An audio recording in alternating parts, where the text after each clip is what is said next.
오늘 이제 누가복음의 둘째 아들 그리고 오늘 이제 큰 아들 이야기 함께 말씀 나눌 텐데요. 놀라운 하나님의 은혜라는 제목으로 설교할 때 여러분 안에 그 은혜가 좀 가득하기를 바랍니다.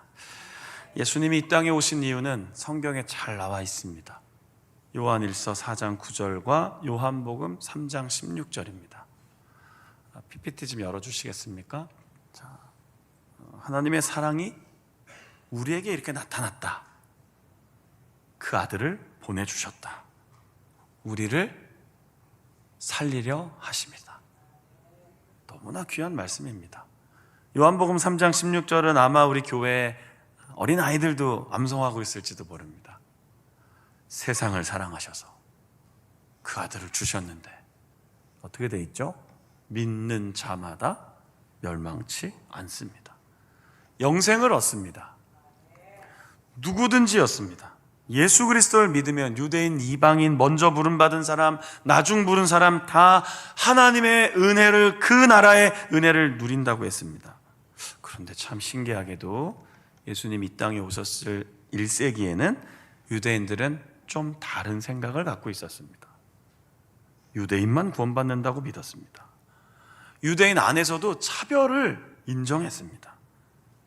지난주 둘째 아들 아버지 떠났다가 그 비참한 자리에서 은혜를 깨닫고 돌아왔다 그랬잖아요. 그러면서 감사했다 그랬잖아요. 감사는 조건에 의해서 이루어지면 참된 감사가 되지 않습니다. 우리가 감사할 수 있는 이유는 예수 그리스도 때문입니다.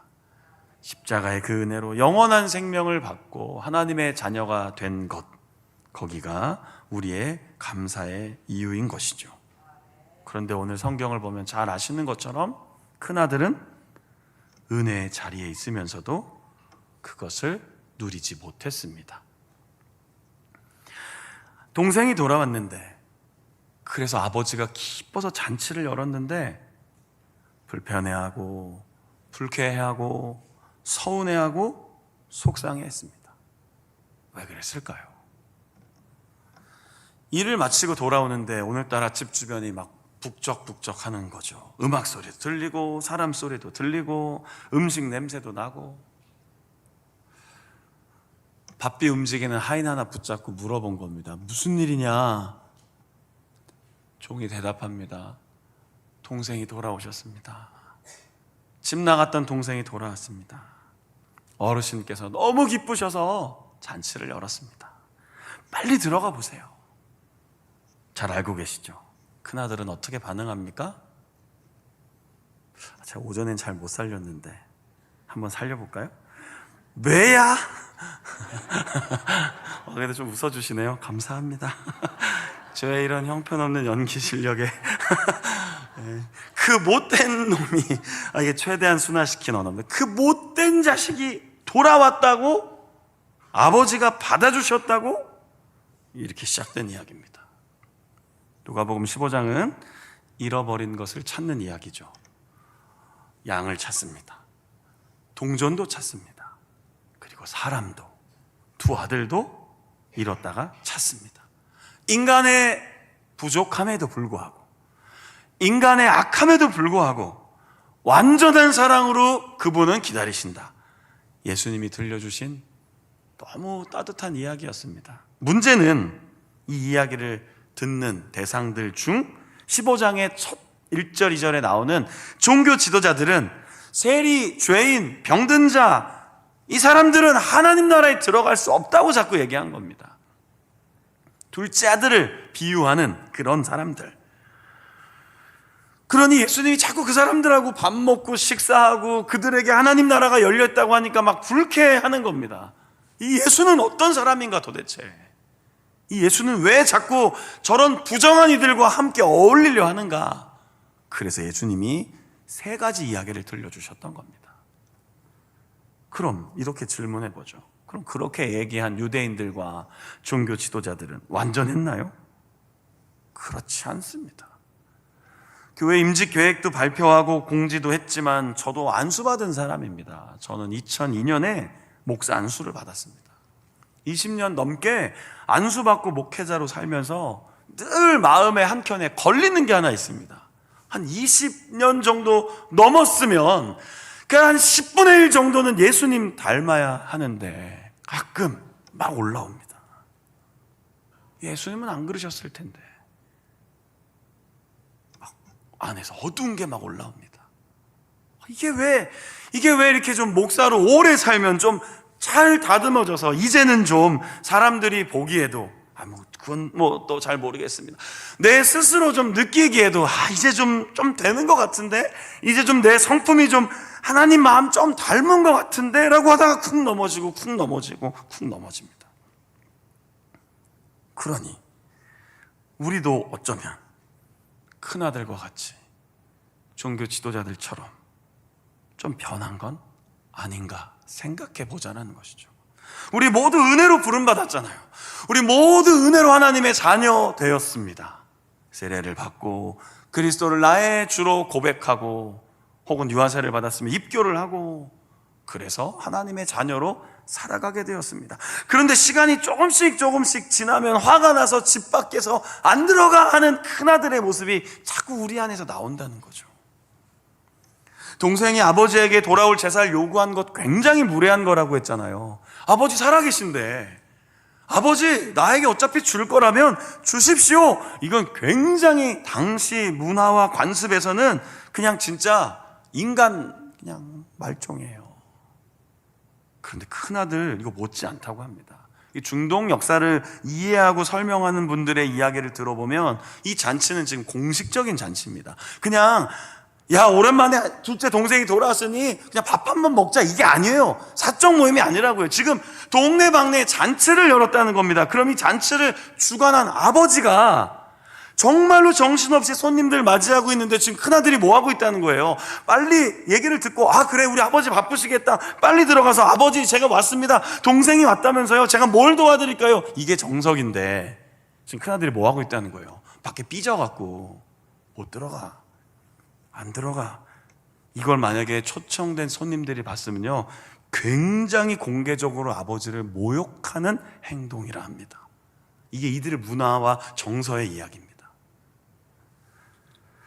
본문을 오늘 보니까 역시 이 윗사람이 아랫사람을 대하고 있는데, 물론 아버지와 아들 관계가 뭐 그렇게 상하 관계 뭐 수직적인 구조 이런 건 아니지만 어쨌든 아들은요 아버지가 결국 나오게 만듭니다. 뭐 괜찮습니다. 하나님 아버지는 그런 분입니다. 그런데 대화가 오고 가는데 뭐라고 얘기합니까? 이걸 새한글 성경으로 한번 열어드려 볼게요. 자, 열어주십시오. 같이 읽어볼까요? 이거 이제 좀 다르게 번역된 성경인데 읽어봅시다. 시작. 하지만 큰아들이 아버지에게 대답했어요. 보세요, 저는 이렇게 여러 해 동안 아버지를 위해 종처럼 일하고 있습니다. 그리고 한 번도 아버지 명령을 무시하고 지나친 적이 없습니다. 그런데 저에게 염소 새끼라도 주어 친구들과 즐기게 해주신 적이 없습니다. 보세요 이렇게 시작합니다. 보세요. 무슨 말이에요? 화가 난 거예요. 왜 이렇게 화가 났죠? 잔치 열어줘서요? 잔치가 뭐라고? 그 정도 환영할 수 있잖아요. 아닙니까? 우리 성도님들도 안 열어주실 겁니까? 놈의 새끼 막 해야 되는데, 그죠? 큰아들 죽도록 일했다 합니다. 맞습니다. 틀린 말 합니다. 이 굉장히 종교적으로 완벽한 바리새인들 율법학자들입니다. 하나님 아버지의 명령을 너무 세세하게까지 지켜서 당시 많은 사람들이 힘들어했다고까지 성경학자들이 얘기합니다. 그런데 그들 입장에서는 이런 놈들을 받아주신다고. 심지어 이 큰 형 뭐라고 얘기합니까? 다 말아먹고 아버지의 살림, 지난주 설교 기억하시면 이 살림을 생명이라고 번역했다 그랬죠. 아버지의 영원한 생명을 다 팔아먹고 말아먹고 돌아온 이 가정의 수치 같은 저놈에게 송아지라니요. 송아지 때문에 또 화난 건가요? 소고기 해줘서? 아닙니다. 굉장히 중요한 이야기가 들어가 있습니다. 지난주에 설교할 때 뭐 제 설교를 듣지 못했어도 기본적으로 알고 계시죠. 아들이 둘이면 유산을 분배할 때 어떻게 된다 그랬죠? 큰아들이 3분의 2, 둘째 아들이 3분의 1. 3분의 1 받아서 나갔다가 다 말아먹고 들어왔습니다. 받아줘야 합니까? 안 받아줘야 합니까? 감사합니다. 이쪽은 안 받아주셨습니다. 어떻게 받아주실 분, 어떻게 좀 오늘 뭐 양진영 토론 좀 한번 하죠. 받아줘야 되냐? 점심 먹을 때 하세요. 네, 식사하실 때 난 안 받아준다, 난 받아준다 토론하세요. 괜찮습니다. 3분의 1 다 허비하고 돌아왔습니다. 받아줘야죠. 아버지 하나님이신데 문제가 생깁니다. 아버지 아직 살아계십니다. 그럼 다시 아버지가 돌아갈 때 유산 분배가 어떻게 될까요? 요게 큰아들에겐 너무 힘들었던 겁니다. 아니 내가 또 나눠야 돼? 이거예요. 송아지가 아니라, 염소 새끼가 문제가 아니라 나가서 죽어버리고 오지 이거예요. 아니 3분의 1 네 거 가졌으면 가서 돌아오지나 말지 왜 돌아와? 그럼 이 좋은 아버지는 또 겨우 내게 남은 3분의 1 갖고 또 쪼개면 어떡하지? 이게 그렇게 화가 난 이유인 거예요. 내 손해가 아버지의 사랑보다 크니까 이게 견딜 수가 없는 거예요. 손해보고 있다. 몇 주 전에 제가 설교했지 않았습니까? 그리스도인으로서 제자로 살아간다는 건 내 것을 빼앗기는 지속적인 훈련일 수도 있다. 이게 받아들여지지가 않는다니까요. 그 신앙생활을 오래 하시면요, 둘째 아들의 정서에 공감하는 기독교인들이 많지 않아요. 이건 보통 둘째 아들 설교는 보통 뭐 잃어버린 영혼 초청잔치 이럴 때 쓰지, 큰 아들의 마음을 갖고 살아요 대부분. 저와 우리 모두가요. 안 그런 척 하는 거예요. 지금 예배 시간이어서 여러분 거 지금 안 뺏어 먹으니까 지금 가만히 계신 거예요. 하나님이 여러분 거 지금 내어놓으라고 하는 순간부터 우리는 갑자기, 제가 지금까지 아버지 명을 어긴 적이 있습니까? 염소 새끼라도 주신 적이 있습니까?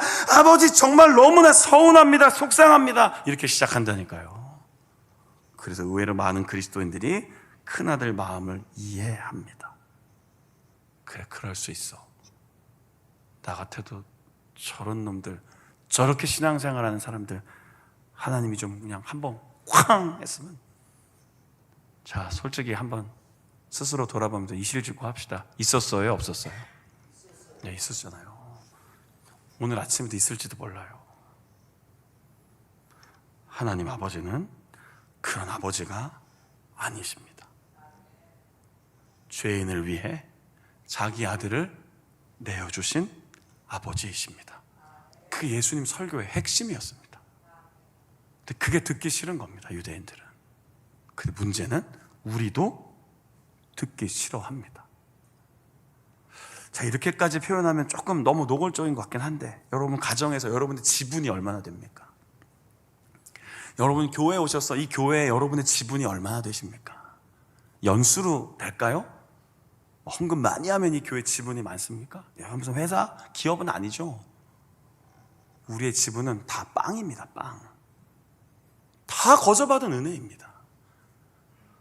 여기서 오랜 신앙생활을 하셨어도 우리 성도님들이 지분 없습니다. 이 교회 주인은 예수님이십니다.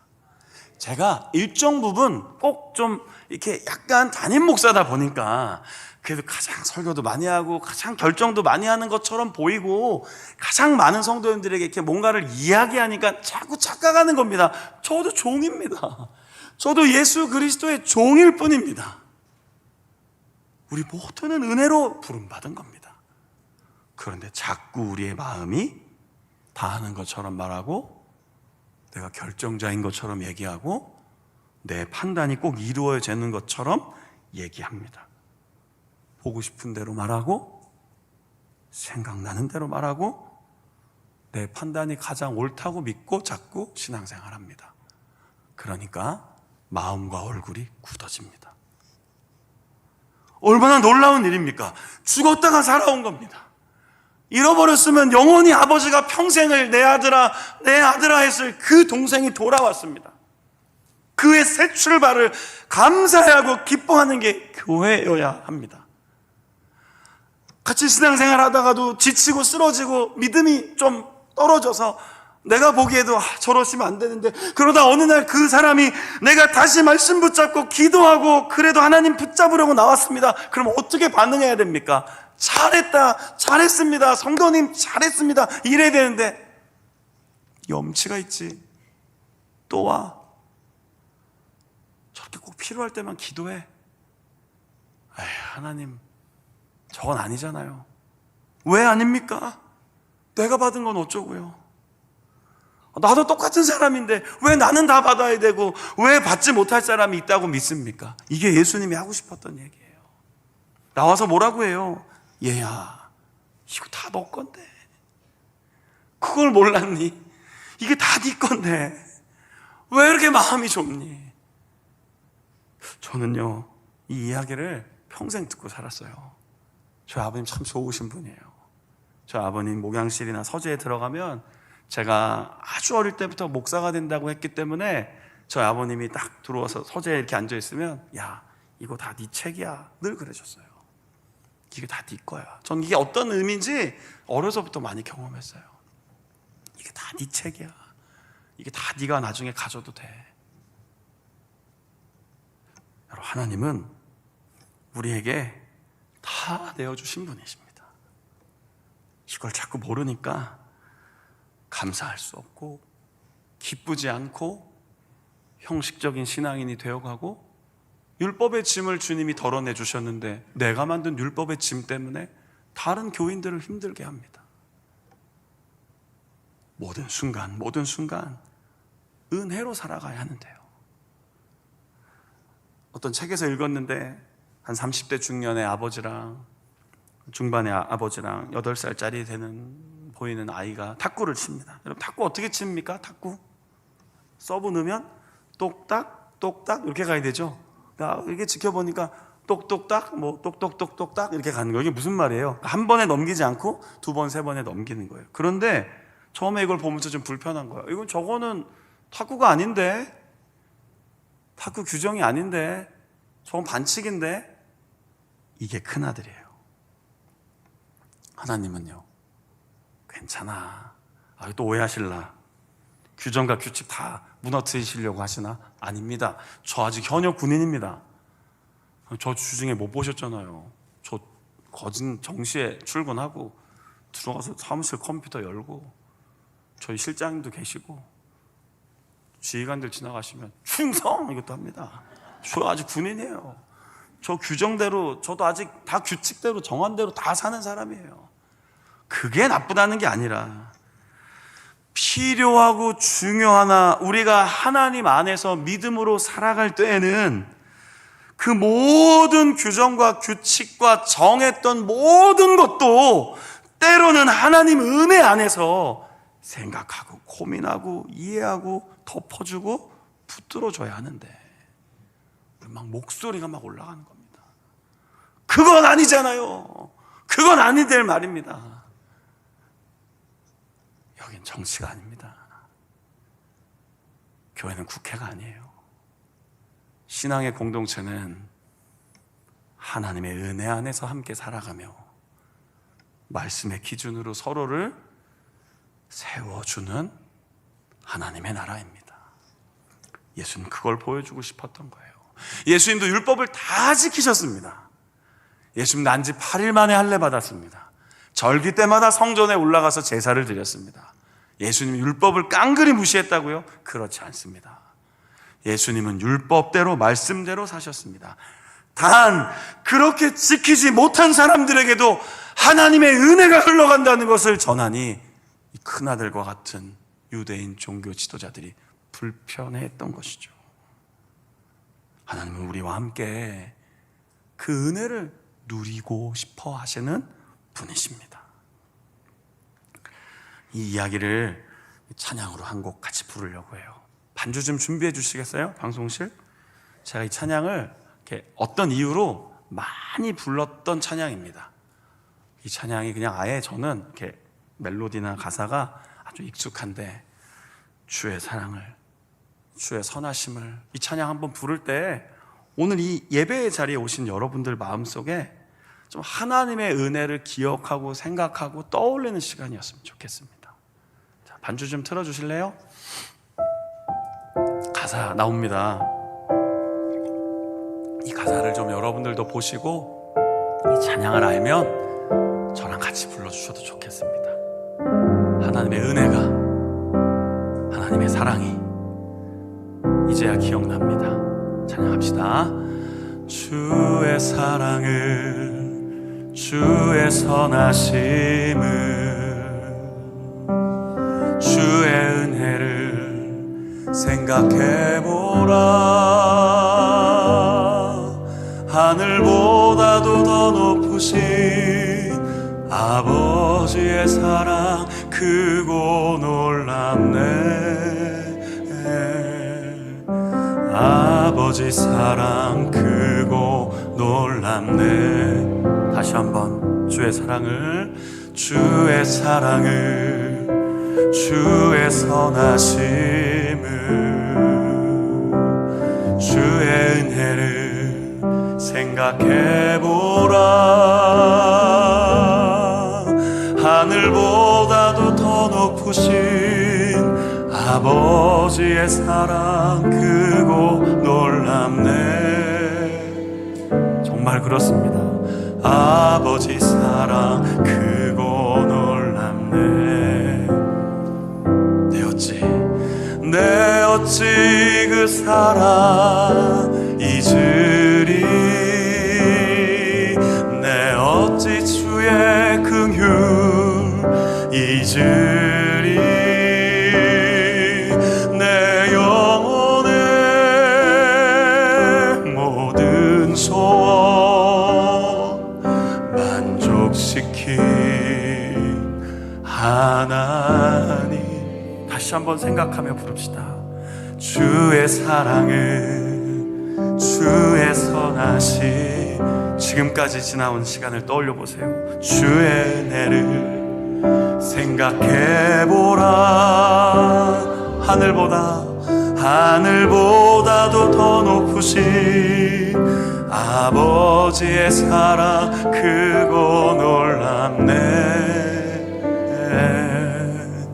아버지 사랑 크고 놀랍네. 우리가 헤맬 때에도 우리를 찾아오셨습니다. 나 길을 잃고 헤맬 때 그 사랑 날 찾아 내셨네.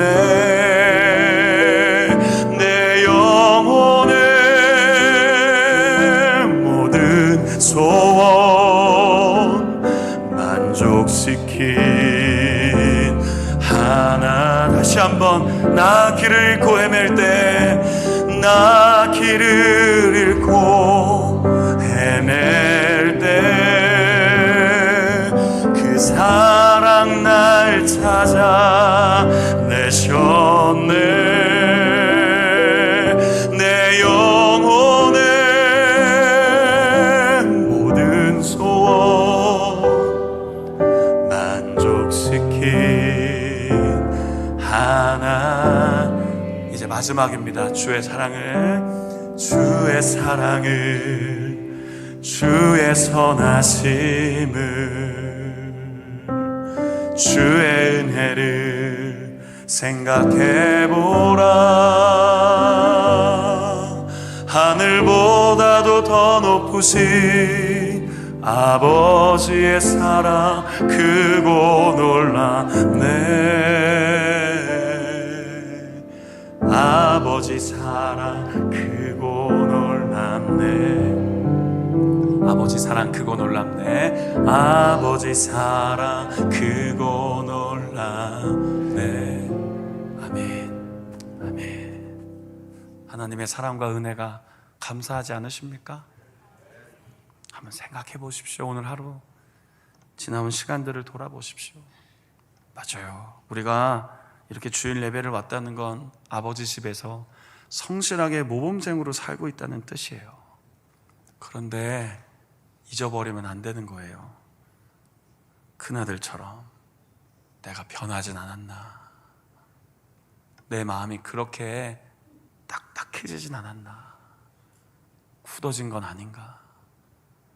그럼 이 좋은 선물을 볼 수가 없다니까요. 화가 나면, 속상하고 서운하면 이 좋은 가을날 하나님 주신 은혜가 보이지 않아요. 제가 인터넷으로 검색해 보니까, PPT 좀 열어주실래요? AI에서 섭선마개를 궁금해서 쳐봤거든요.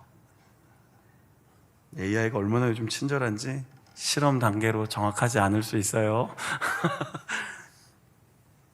여러분, 하나님은 우리가 섭섭해하며 살고 서운해하며 살기를 원하지 않으세요. 기뻐하며 살기를 원하세요. 다 주셨다고 믿고 그 길 따라오기를 원하세요. 그런데 이 순간에 섭섭함이 들어오면요, 관계가 엄청 깨져버려요. 부모 자녀도, 남편 아내도, 교회에서도. 여러분, 이거 내려놓으십시오. 빼앗기지 마십시오. 놀라운 하나님의 은혜와 사랑 빼앗기지 마시고, 다 가졌는데 아무것도 없다고 불평하는 게 아니라 하나님 주신 것이 감사합니다. 그럴 때 우리의 삶을 통해 하나님의 은혜가 흘러갈 것입니다. 추수감사 주일이 다음 주일입니다. 그 주일 예배 오기 전까지 우리의 마음도 얼굴도 삶도 좀 평안하여 그 은혜를 충만히 담고 복음 전하는 축복의 통로가 되기를 예수 그리스도의 이름으로 축원합니다. 아멘.